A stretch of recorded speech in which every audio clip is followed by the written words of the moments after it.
Assalamualaikum warahmatullahi wabarakatuh. Salam sejahtera, salam sehat selalu, salam sukses kawan, sahabat petani keren dimanapun Anda berada.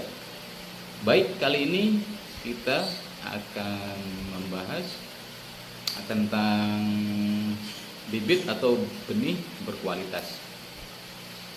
Bibit benih itu ada dua jenis kawan, bibit yang biasa dan bibit yang berkualitas. Apa yang dinamakan dengan bibit biasa? Bibit biasa itu bibit yang kita buat sendiri, bibit yang kita hasilkan sendiri. Misalnya bibit melon, kita cari di pasar atau di supermarket, melon grade A yang bagus, yang pokoknya bagus lah. Kita bawa ke rumah, kita belah, bijinya kita ambil, kemudian kita jemur, kita keringkan. Setelah itu bisa ditanam. Nah, itu yang dinamakan bibit biasa. Kalau bibit berkualitas, bibit yang dihasilkan oleh para ahli-ahli di bidangnya, para ahli-ahli di bidang pembenihan bibit dengan teknologi pertanian, dengan persilangan-persilangan yang nantinya akan menghasilkan bibit yang betul-betul tahan terhadap virus, terhadap serangan hama penyakit. Itu namanya bibit berkualitas atau bibit unggul. Dan memang harganya lebih mahal timbang bibit biasa yang kita hasilkan sendiri. Tapi hasilnya juga insya Allah maksimal, lebih memuaskan. Jadi kita harus pintar-pintar, kalau misalnya kita memang serius bercocok tanam, ya kita harus pakai bibit yang berkualitas, jangan pakai bibit biasa, karena nanti kita akan kecewa. Nah, seperti tanaman jagung ini kawan, sahabat petani keren, ini kita tanam dengan bibit yang bisa dibilang kualitas 2. Karena ini lahan sudah lama nggak dirawat, akhirnya kita olah lagi, pertama kali lagi kita tanamin jagung. Nah, hasilnya memang kurang maksimal karena kita bukan pakai bibit yang berkualitas. Di samping memang perawatan juga penting, perawatan, pemupukan yang baik. Nah, kalau ini kelapa hibrida genja. Sudah buahan sih. 3-4 tahun dia sudah berbuah. Ini bibit yang baik kalau ini. Dengan hasil persilangan akhirnya jadi bibit yang baik.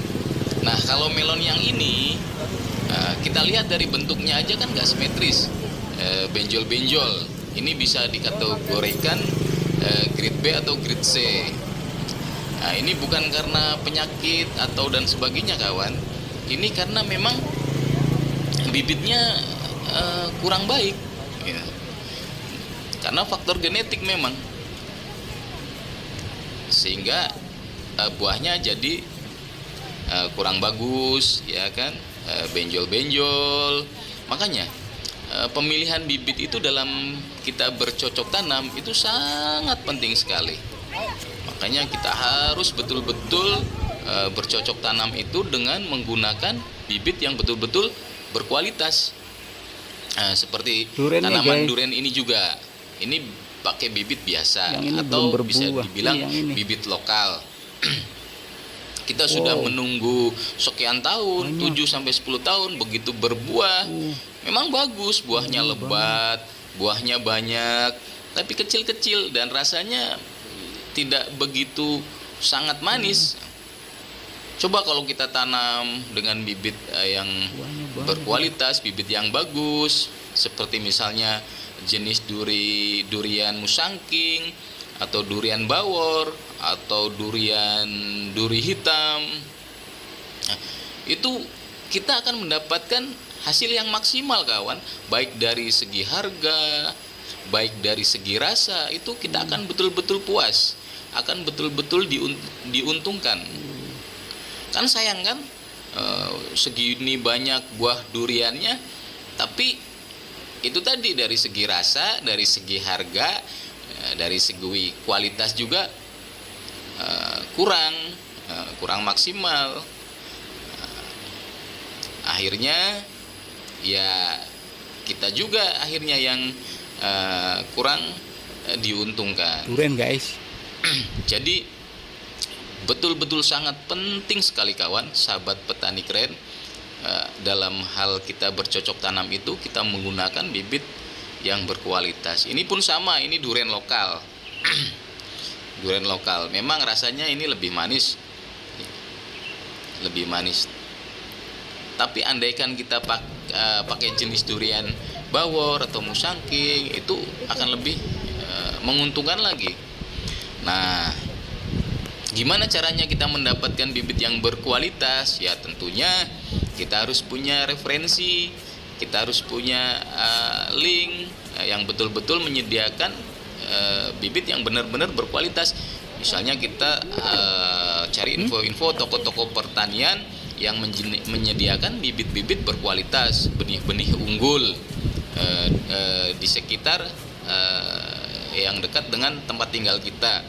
Nah, misalnya toko Trubus, ini sudah jelas bibit yang disediakan, bibit yang dijual betul-betul sangat berkualitas. Memang harganya ya lebih mahal kawan, tapi nanti kita akan 3 juta. mendapatkan hasil yang betul-betul menguntungkan. Ngapain? Dengan bibit yang berkualitas, dengan bibit yang bagus itu akan sangat menguntungkan. Ngapain? Seperti ini lagi contohnya. Apa? Ini sawo di daerah, kalau di daerah kita ini namanya sawo apa ya? Sawo kecik, sawo super. Apa? Ini buahnya sangat lebat sekali kawan. Mana? Buahnya sangat lebat sekali. Dan rasanya sangat manis sekali. Awas. Ini karena bibit yang kita tanam bibit yang bagus. Walaupun perawatannya tidak maksimal, tapi karena yang kita tanam itu bibit berkualitas, bibit bagus, maka hasilnya akan bagus pula. Tahan penyakit, ya kan? Kemudian ketika berbuah juga buahnya banyak, buahnya sangat lebat. Kemudian dari segi rasa juga rasanya sangat manis sekali. Jadi betul-betul sangat menguntungkan kita.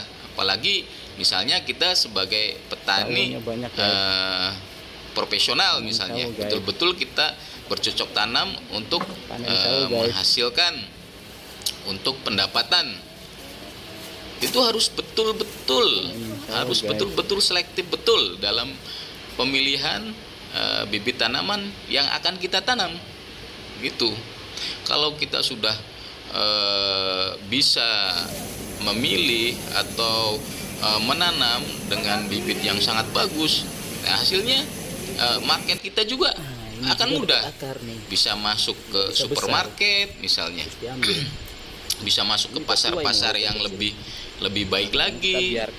Nah ini contoh juga, kita pakai bibit yang ya bisa dibilang bibit yang biasa, bibit yang kurang berkualitas. Akhirnya pertumbuhannya tidak maksimal, buahnya kecil gitu kan, tidak bisa besar maksimal. Makanya kita ambil guys. Padahal perawatannya sama, pemupukannya sama, biaya yang dikeluarkannya sama, tenaga yang dibuat mengerjakan juga sama, tapi hasil yang didapat tidak maksimal, tidak seperti yang kita inginkan. Kita belah. Sudah kita rugi tenaga, rugi biaya, rugi waktu, tapi begitu kita panen hasilnya tidak sesuai yang diharapkan.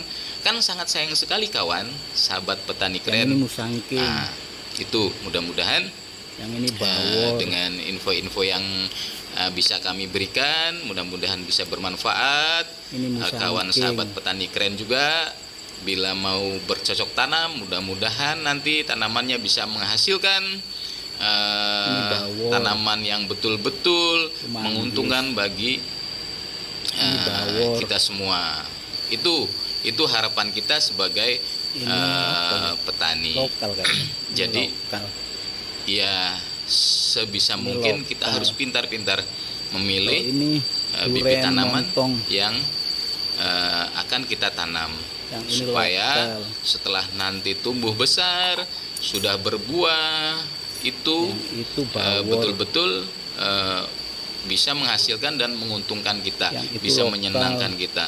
Oke, sahabat Yang sana petani keren lokal. dimanapun Anda berada, terima kasih sudah menonton, terima kasih atas perhatiannya, semoga sukses.